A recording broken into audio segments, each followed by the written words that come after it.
So for today's video, I'll be heading off to the Gabba in Brisbane for the Big Bash League. This is Australia's 2020 cricket competition. Got to be honest, the weather is not looking particularly great. But the main thing I want to do today is I want to test out the Canon RF100-500 lens. I've got the R3 now, which I think is an amazing camera. Maybe the 100-500 might just be able to crack it because you've got that versatility of having the 100-500 zoom range. Pros and cons, basically. Do you go with a lens that is absolutely amazing for low light conditions, the super telephoto, which is the 400 f 2.8, or do you go with the versatility of a 100-500 with an aperture of 4.5 to 7.1? Not for everyone.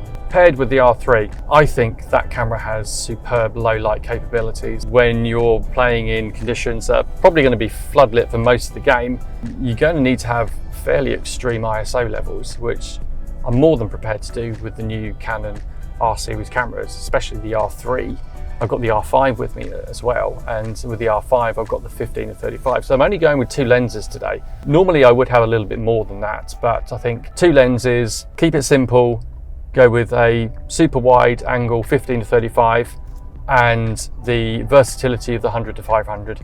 And I'm gonna see how that works today, because there's a lot of walking involved sometimes at these games, and the less weight you can carry, sometimes that could be an advantage. You can get yourself into better areas of the pitch, better areas of the stadium. Sometimes with a big, heavy telephoto lens like the 400mm 2.8, sometimes the tendency is to set up and just stay there. You're generally fixed in the same position. So with a versatile lens like the 100-500, you're able to move around more. You're able to move around the pitch, or move around the field, move around the stadium, and you're able to get into nice positions or more interesting positions. So that's kind of what I'm going to try today.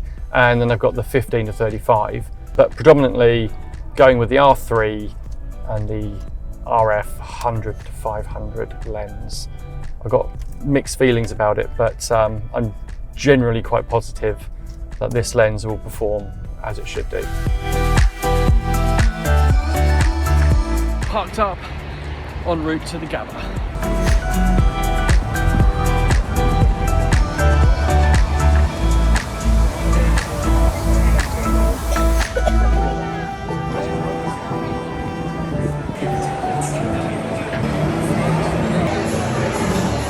So for obvious reasons, I'm not really allowed to record any footage from the game while I'm, an accredited photographer. But anyway, here are the photos on the game, and it was Brisbane Heat versus Hobart Hurricanes. And these are all the photos taken on the R3 and the RF100-500 lens. Whip through the leg side. Gee, that's a nice shot. That was beautifully timed. The obvious downside to using 100-500 is that you are using the aperture at 7.1. So if I had my 400mm lens, then I could operate at f 2.8. Obviously, we're going to get a much cleaner image, and we're probably going to be able to use much higher shutter speeds. So you're not getting the same level of separation with this type of lens, 100-500 at f 7.1. This is where the lens really comes into its own. This is at 176mm at f5 at ISO 4000. So here the club mascot came towards us, and that was a really cool moment. So I didn't have to change camera, I didn't have to change lens, didn't have to do anything. All I had to do was zoom back out, and I got some really, really nice photos of the Brisbane Heat mascot kind of interacting with some of the fans. And of course, I was able to switch really quickly to action on the field of play, because there's a graded distance now between the player and the background. We get actually getting quite a nice background blur. ISO 6400, yeah, noise levels I think are controlled pretty well. It's not bad. I mean, it's pretty good. It's holding its own. Here I'm now beginning to crop in a little bit, try and lower the aperture, trying to get down to f6.3 and trying to get away from f7.1. So I'm at 363mm at ISO 5000. Didn't really work that well. I mean, cropping in is now giving me a kind of like a 9 to 10 megapixel image. You can see here 3744 by 2496. I'm fully extended at 500mm f7.1, but I'm cropped in. But for live news, press photography, it's probably okay. You're probably going to get away with that. So we're going to scroll through here. So again, I'm able to go from the action to shooting the mascot that was really, really close to me. So I'm able to get some really nice shots of the mascot here interacting with the fans again. This is all without having to change lenses, change cameras. I'm able to just go from 500 down to 100, and I'm at f4.5 here, ISO 5000. Looks pretty good. Noise levels controlled pretty nicely. Probably a little bit too close in actual fact, but I had the ability to move backwards if I really wanted to. But some nice shots here of the mascot and also some of the entertainers. And again, the mascot goofing around. And then we're able to switch to the field of play. So now we're back out at 500mm, ISO 8000 now, f7.1, maintaining the shutter speed. So that's kind of important. Down the wicket, goes straight. Well, he's got that on the full, and it might be close. I think it's just inside the rope for another Chemist Warehouse. Quite a busy scene. I think it did a reasonably good job of maintaining focus on the bowler, even though there's two players literally right behind him. And of course, you got the crowd as well. The autofocusing system could literally latch onto any of those people, and it maintained focus onto the bowler, which I thought was pretty good. Okay, slightly out here, I think it's latched onto the player who's slightly closer to me rather than the bowler, which is a little bit unfortunate, but it didn't really matter too much. I managed to get other photos of the bowler, so that was okay. Lost focus a little bit here, kind of latched onto the umpire instead of the player, but then quickly, with a couple of readjustments, quickly latched onto the player, and you can see that's a pretty nice sequence there. But I'm cropping in here. So I've got the 1.6 times crop on, and I'm now at 363mm, which is basically dropping the aperture to 5.6, trying to lower the ISO value by using the 1.6 times crop and getting a little bit closer, but then I'm pulling the focus out to drop the aperture down to f5.6 and maintaining a shutter speed of 1/1000th of a second. So that's kind of what I'm doing there. Looks okay. I mean, if we were to zoom in, you can start to see that the image is grading a little bit, but we're just trying to get a Wickets through the offside, bludgeoned away. So at 500mm plus the 1.6 times crop, that's effectively given me an equivalent focal distance of 800mm with the crop factor. So it's obviously lowering the megapixel of the sensor down. I can kind of live with that. I mean, it's still perfectly usable. Unfortunately, at f7.1, the ISO is at 12,800. On any camera, it's really going to start to get really grainy and really messy. You can see here, really beginning to grade quite badly, but still, it's a usable photo. We're able to get some decent shots here at these extreme values. He's got hold of that. It has gone a long way up, though. It's got enough legs, I don't reckon it has. And this time it has taken. So you can see the real benefits now of having a zoom lens or using a zoom lens as your primary camera lens setup. So I'm going from 500mm here with the 1.6 times crop, which is 800, and I'm able to zoom out to 324mm, dropping the aperture down to 5.6 and the ISO down to 6400. And as you can see, I'm now back to using the full width of the sensor. So we're back to 6000 by 4000, but I'm zoomed right out, 500mm f7.1. I'm dropping the shutter speed down slightly to 1/800th of a second. So it's giving me ISO 5000. So I'm getting slightly cleaner images now. I want it to be at least 1/1000th of a second, but 1/800th seems to be okay. We're in high speed burst mode as well. So we're physically taking more photos here, which should compensate for the lack of shutter speed. So here I've switched to the electronic shutter to try and freeze the action a bit better. So I'm getting 30 frames per second on the electronic shutter. These images would have to be cropped in a bit further here. Some really nice action shots of the batsman. You can literally see the ball hit the bat. That's amazing. But I am using the 1.6 times crop. So again, 9 to 10 megapixel images. Not ideal. I think the R5 actually could have been a better option because you're just getting more megapixels. Even in the electronic shutter, I think 20 frames per second on the Canon R5 is probably more than sufficient. But I think in this situation, you really need to go more with higher megapixels rather than lower light quality. Flicked away leg side. He didn't want to concede a boundary. Really, my main issue was the lack of megapixels on the Canon R3. The autofocusing system, yeah, at times it was kind of drifting in and out, but again, a couple of small tweaks to the focusing setup, and it's really latching onto the players here. But these images are probably more than good enough for a website, for like a live news feed on a website, and even for the newspaper print. These images are perfectly fine. Some nice shots of the batsman here, still using the crop mode. I'm fully maxed out. It's, 500mm f7.1, ISO 8000. So I'm in auto ISO. So the ISO is going to bounce around quite a lot depending on the levels of light within the stadium. And again here, really nice action shot of the batsman. So I'm moving really quickly. I'm going from one subject to another, and I'm relying on the autofocusing system to latch on. And unfortunately, there's occasions where it just misses focus. All of a sudden, it will just spring back. So it's unfortunate. So sometimes you do miss some of the action because you're just moving so quickly. And of course, you're having to zoom in and out as well. Something that you won't experience with a fixed telephoto prime lens is that you don't have to zoom in and out. You really just have to point the camera and the lens at your subject and then just latch on using the autofocusing system or the one-point focusing system. By zooming in or out on the subject, that is kind of when you might miss focus a little bit. And now some more nice shots of the batsman here. The camera isn't having a problem here maintaining focus. Some nice shots of the fielder, and he's literally the other side of the stadium from where I am. That is a long distance away. So that is 800mm equivalent focal length. You're not going to have a good separation here because the player that we're trying to focus on is so close to the crowd behind him. And at f7.1, you're not really going to get a good background blur. It's an over. That's because he bowls all the junk. Bowls it. Needs a bit of that. Great wicket. Renshaw on his way.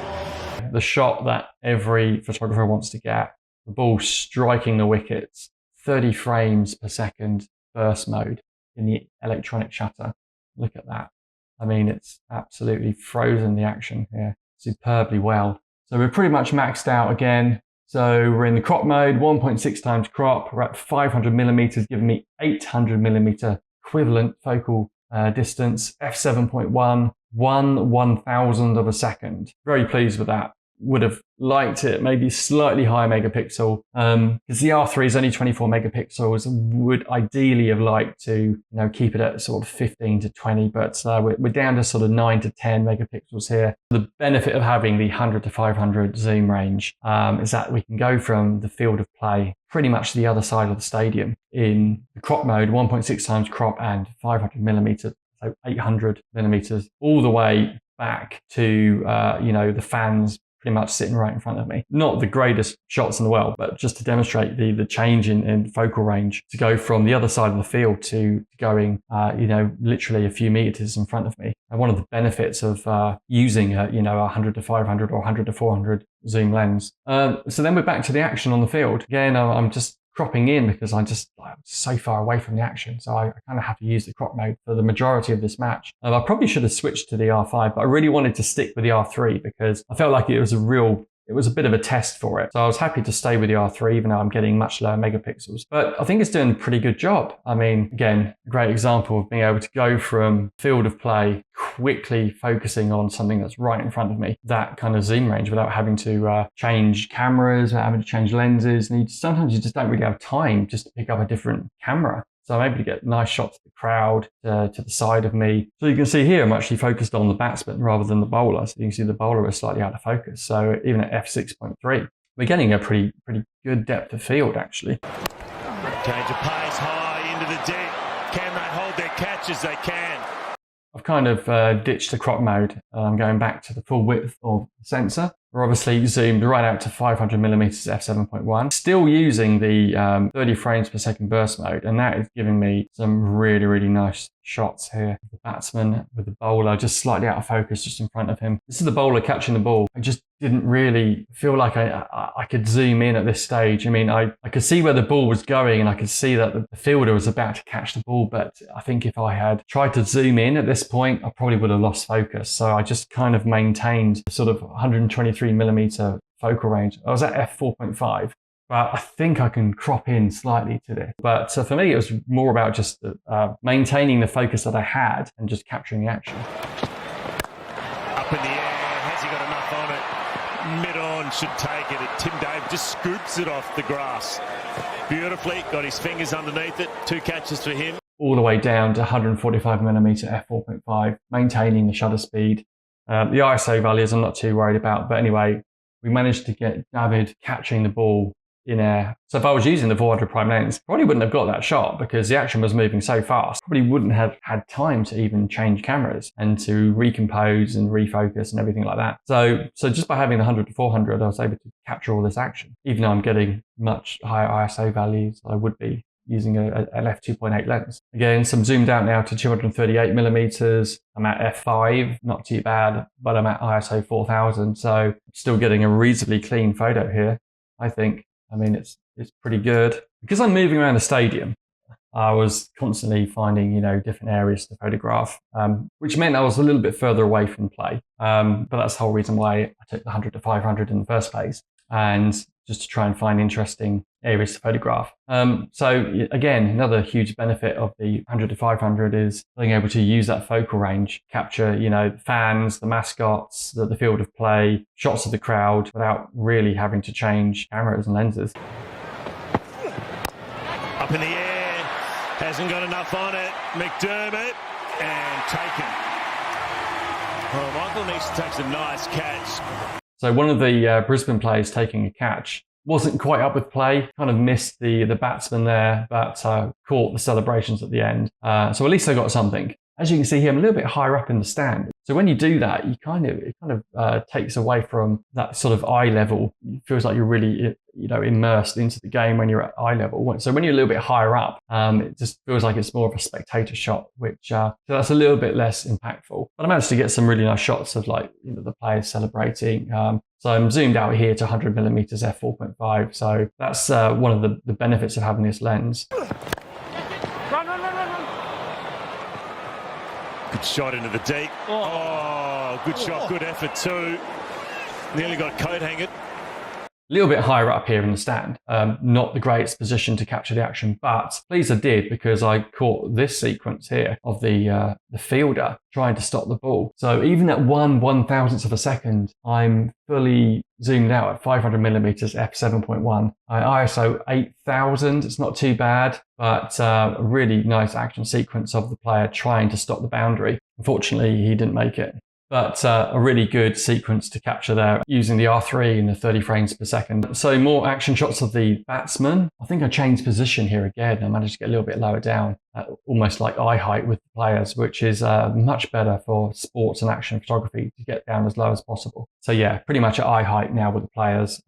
So much more impactful. We feel like you're really immersed into the action, and the photographs really benefit from that, from being lower down instead of being higher up in the stand. Let's just zoom in a little bit here because I've gone back to the crop mode again, the 1.6 times crop within the camera, just to get a little bit closer to the play, so I don't have to do that crop in post. To maintain that level of quality at 800mm equivalent focal distance, these extreme levels of photography is pretty remarkable. I think the R3 is an absolute powerhouse of a camera.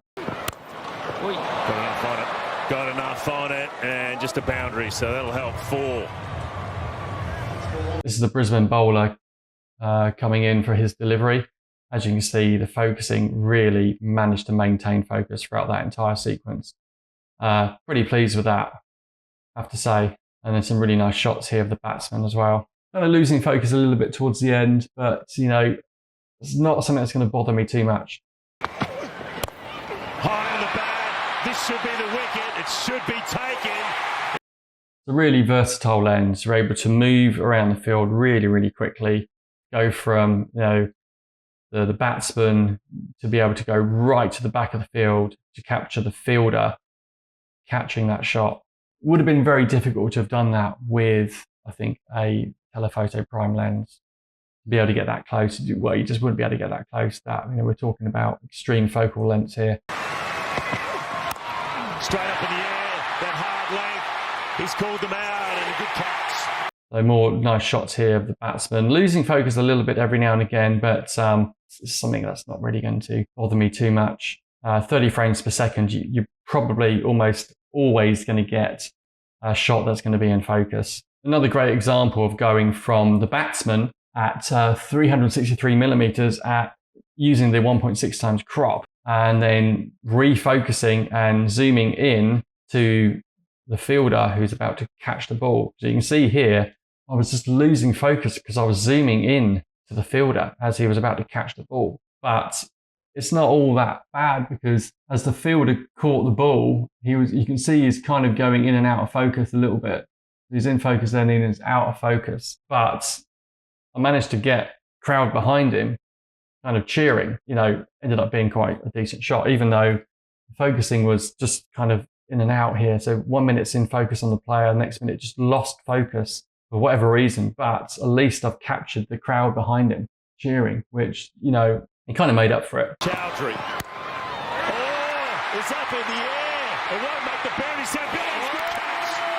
There we go. Another great example of being able to go from the batsman, he's hit the ball up in the air, and I'm able to zoom out very quickly and refocus, recompose onto the wicketkeeper who was about to take the catch. Quite pleased with that. Slightly lost focus towards the end, didn't really matter too much. And that's the player walking off. Some nice shots there. Can he do it?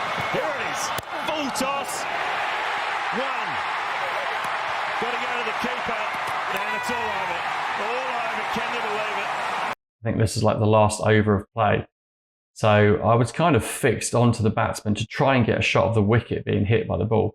That didn't happen, unfortunately, but Hobart failed to get the runs they needed. So again, I'm able to zoom out to sort of 100, 150 millimeters. A couple of shots of the crowd, kind of struggling with the focusing a little bit, but a little bit of recomposing. Got some nice shots there of the crowd, being able to zoom out. Really, really great versatility of this lens. And back to the field of play, a little bit out of focus again. Took me a little bit of time to refocus, recompose. We got there in the end. Didn't take very long. And just confirmation of the last wicket. And just the players walking off. And then back to the crowd again. So again, the versatility of the lens. So we're going from sort of 176 over to zooming out to sort of 300. Really, really good versatility. ISO levels, I think, are reasonably well under control. It's not something that's going to bother me too much, especially on a camera like the R3, which has really, really good low light capabilities. These sensors now are just extremely good. So at ISO 10,000 for this shot, you wouldn't really notice it. And the players just kind of walking off the field. I thought this was a really, really good test for the 100-500 lens. We had changeable weather conditions. It was raining at one point, which is going to affect the lighting. I was able to move around the stadium. I was able to get different positions. Sometimes I was a little bit further away from the field of play, sometimes a little bit closer. It didn't really matter too much. The only times it mattered was the fact that I was cropping in. So if I had a camera with more megapixels to be able to work with, probably wouldn't have mattered too much. My pictures probably would have been even better with this setup. So I think maybe the R5 with the 100-500 probably could have been a better setup than using the R3, purely because I would have had more megapixels and I would have had slightly more detailed photos at that extreme end, being able to shoot at 800mm effective focal distance, but having 17 megapixel image at the end of it instead of like a sort of 9 to 10 megapixel image. It's a huge difference. It makes a huge difference. But the R3 does have better low light performance. I have to be honest, when I'm using the R5 and I'm at ISO sort of 8,000, 10,000 ISOs, it doesn't really bother me. It only really bothers me when I'm going 12,800 or beyond. That's when I really start to see a serious degradation in the quality of the imagery on the R5. On the R3, it doesn't really bother me. It's just the fact that it's a lower megapixel. For this situation, the R5 might have been a better choice, but in the end, I thought I got a really, really good set of photos. More than good enough for their intended use, which is generally for like live news feeds. Most of them are going to be used on websites. Maybe they get used for magazines, newspaper, print, but they're not going to be blown up, massive kind of billboard poster size images. That's not what they're going to be used for. So all in all, pretty impressed with this lens. But to answer the question, is the 100-500 a professional lens, or can it be used in a professional situation? I think the answer has to be absolutely, why not? It's an L series lens, 500mm, it's at f7.1. Despite that, this is an L series lens by Canon, and the autofocusing performs extremely well. When paired with an R3 or an R5, even an R6 Mark II, it's going to deliver absolutely superb results. So there we are. Thank you so much for tuning in again. Please give it a like, give it a share. Please stay tuned for more content from this channel. Thank you very much.